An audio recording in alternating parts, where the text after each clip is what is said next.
एका वेगळ्या बातमीनं आपण करतोय। आपल्या सगळ्यांना माहिती आहे की चॅम्पियन्स ट्रॉफीची स्पर्धा सध्या दुबईमध्ये सुरू आहे आणि या चॅम्पियन्स ट्रॉफीमध्ये जेव्हा ऑस्ट्रेलिया विरुद्ध भारत असा सामना होता तेव्हा त्याच सामन्यादरम्यान टीम इंडियाचा फास्ट बॉलर मोहम्मद शमीच्या व्हायरल झालेल्या एका फोटोवरनं नवा वाद पेटलाय।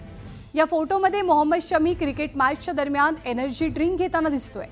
सध्या रमजानचा पवित्र महिना सुरू आहे।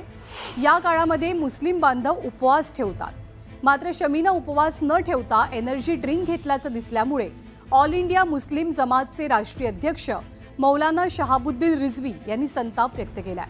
शमीनं उपवास न ठेवता मोठा गुन्हा केल्याचा आरोप त्यांनी केलाय आणि या संदर्भात एक निवेदन प्रसिद्ध केलंय।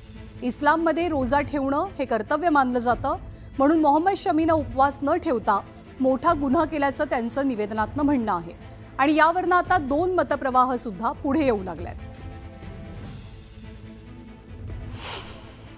हिंदुस्तान की एक मशहूर क्रिकेट शख्सियत मोहम्मद शमी साहब हैं।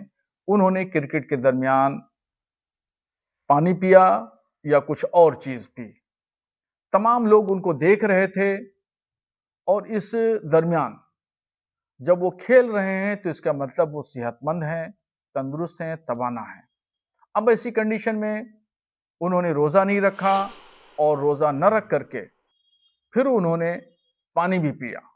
दुनिया ने देखा उनको पानी पीते हुए, तो एक उनके जरिए से एक गलत पैगाम आवाम में गया और रोजा न रख करके उन्होंने गुनाह का काम किया।